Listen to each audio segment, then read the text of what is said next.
ஆண்டவரும் இரட்சகருமாகிய இயேசு கிறிஸ்துவின் இனிய நாமத்தில் உங்கள் யாவருக்கும் அன்பின் வாழ்த்துக்களை தெரிவித்துக் கொள்கிறேன். அருமையான தேவப்பிள்ளைகளே, புதிய நாள் புதிய நம்பிக்கை, new day new hope daily devotion மூலமாய் இந்த நாளில் கூட உங்களை சந்திப்பதில் நான் மிகுந்த மகிழ்ச்சி அடைகிறேன். அல்லேலூயா.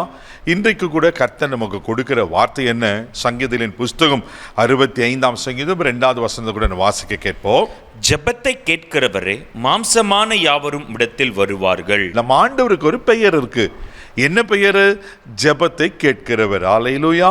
ஒருவேளை உங்க ஜெபங்களுக்கு பதில் வரல, ஏன் ஜெபத்தை ஆண்டவர் கேட்க மாட்டாரா அப்படி கலங்கி கொண்டிருப்பீங்கன்னா, தேவ பிள்ளைகளே, அவர் உங்கள் ஜெபத்திற்கும் பதில் கொடுக்க உண்மையில தேவனா இருக்கிறார். உங்கள் ஜெபத்தையும் அவர் கவனித்து கூர்மையாக கேட்டு அதற்கு பதில் கொடுக்க உண்மையில் இருக்கிறார். அல்லேலூயா. இதை நம்புங்க தேவ பிள்ளைகள், இதை விசுவாசிங்க. வேதத்தில் எத்தனை சம்பவங்களை பார்க்கிறோம் அல்லவா? எத்தனை நபருடைய ஜெபங்களை ஆண்டவர் கேட்டிருக்கிறார் அல்லவா? உங்கள் ஜெபத்தை கேட்க மாட்டாரா? அவர் நிச்சயமாய் அவர் ஜெபத்துக்கு பதில் தருகிற கர்த்தர். இங்கே சொல்லப்பட்டிருக்கு, ஜெபத்தை கேட்கிறவரே மாம்சமான யாவரும் இடத்துல வருவார்கள். அப்போ நம்ம மாம்சமான யாவரும் யாருத்துல தான் போக முடியும்?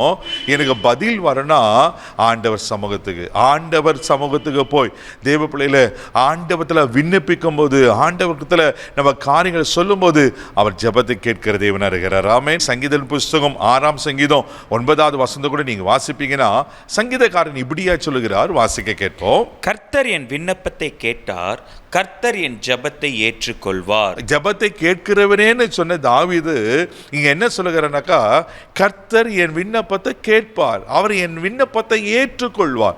இப்போ ஒரு கலெக்டர் ஆஃபீஸில் ஒரு மனு கொடுக்குறோம் சொன்னா, கலெக்டர் அதை ஏற்று என்ன செய்யணும்னா, அதுக்கு வேண்டிய டிபார்ட்மெண்ட்டுக்கு அந்த துறைக்கு அனுப்பி அதுக்கு வேண்டிய பதில் செய்யணும். அதுதானே ஏற்றுக்கொள்வதற்கு அர்த்தம். தெய்வ பிள்ளைகளே, நம்ம ஆண்டவர் நம்ம ஜெபத்தை கேட்கிறது மாத்திரமல்ல, அதை ஏற்றுக்கொண்டு அதுக்கு பதில் தருகிற தேவனா இருக்கிறார். அல்லேலூயா. எவ்வளவு நல்ல ஆண்டவர்ல. உங்க ஜெபத்தை இன்னும் ஏறெடுக்கல, ஏற்றுக்கொள்ளல நினைக்கிறீங்களா? ஒன்று சொல்லட்டுங்களா?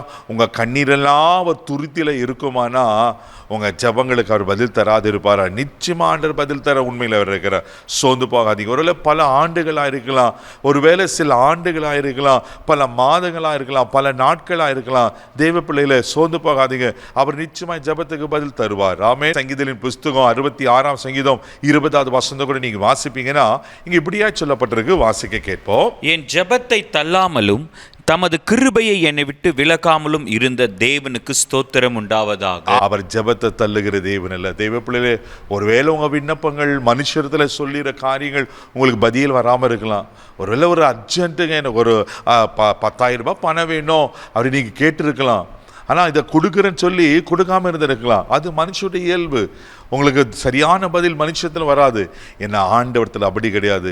அவர் ஜெபத்தை கேட்கிறவர், அவர் ஜெபத்தை தள்ளாமல் இருக்கிறவர், அவர் ஜெபத்துக்கு பதில் தருகிற கர்த்தர். அல்லேலூயா.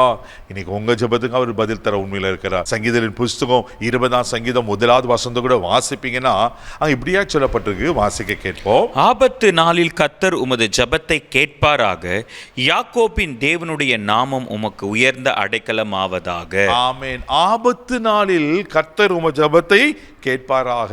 தெய்வ பிள்ளைகளே, ஒருவேளை ஆபத்திலிருந்து கூப்பிடுறீங்களா? ஆபத்து காலத்தில் என்ன நோக்கி கூப்பிடு, நான் உனக்கு மறு உத்தரவு கொடுக்கிறேன் நான் சொல்லியிருக்கிறாரே. உங்களுக்கு மறு உத்தரவு கொடுக்காம இருப்பாரா? தேவ பிள்ளைகளை நிச்சயமா அவர் பதில் கொடுப்பார். அவர் எத்தனை நபரில் பார்த்துருக்கிறார். ஆகாரின் கண்ணீரை கண்ட தேவன் அல்லவா? தேவப்பிள்ளை எசேக்கியாவின் கண்ணீரை கண்ட தேவன் அல்லவா? அந்நாளின் கண்ணீரை கண்ட தேவன் அல்லவா? அவங்களுக்கெல்லாம் ஜெபத்துக்கு பதில் தந்தார்ல. எத்தனை நபர்களை பார்த்துருக்கிறோம். இன்னைக்கு உங்களுக்கும் அவர் பதில் தர உண்மையில் இருக்கிறார். ஒருவேளை பல நாட்களாக இருக்கலாம். சோர்ந்து போகாதீங்க. ஜெபம் ஒரு நாள் தோற்று போகாது. தேவ பிள்ளையில ஜெபத்துக்கு ஒரு வல்லமை இருக்கு. அந்த ஜெபம் பதிலை கொண்டு வரும். நம்ம ஆண்டவர் ஜெபத்தை கேட்கிறவர். இன்னைக்கு உங்க ஜெபத்துக்கு அவர் கேட்டு, ஆமென், உங்களுக்கு பதில் கொடுக்க உண்மையில் இருக்கிறார். கண்களை மூடி நம்ம ஜெபிக்கலாம். அன்பு தகப்பனே, உமக்கு நன்றி சொல்லி முத்துதிக்கிறோம். ஸ்தோத்திரப்பா. இப்பொழுது யாரெல்லாம் என்னென்ன காரியத்துக்காக விண்ணப்பித்து கொண்டிருக்கிறாங்களோ, பரிசுத்த ஆவியானவரே, ஜெபத்தை கேட்கிறவரே, இயேசுவே, ஒரு விஷயம் மனம் இறங்கி ஆண்டவரே இவர்களுக்கு பதில் வருவதாக ஜெபிக்கிறோம்ப்பா. அன்னைக்கு அண்ணாளுக்கு நீங்க சொன்னீங்களே, உன் விண்ணப்பத்தை கேட்டேன், உன் கண்ணீரை கண்டேன், சமாதானத்தோடு போயின்னு சொல்லி அந்நாளின் விண்ணப்பத்தை கேட்பினா எங்க விண்ணப்பத்தை நீங்க கேட்க மாட்டேறீங்களா? ஆண்டவரே, ஒரு விஷயம் இந்த கால வேளையில பரிசுத்த ஆவியானவர் இவர்களுடைய விண்ணப்பத்திற்கு பதில் தருவீராக ஜெபிக்கிறேன்ப்பா. நீங்க பதில் கொடுத்துட்டீங்க. இந்த நாள் முழுதும் கரம் பிடித்து நடத்தும். உங்கள் தெய்வீக பாதுகாப்பு ஒப்புக்கொடு, எல்லா தீங்குக்கு விலைக்கு காத்துக்கொள்ளும். தெய்வ சமாதான இருதயங்களை ஆளுகை செய்யட்டும். இயேசுவின் மூலம் ஜெபங்களும் பிதாவே, ஆமென். அவருங்க ஜெபத்துக்கு பதில் கொடுத்துட்டார். தைரியமாக போங்க. God bless you.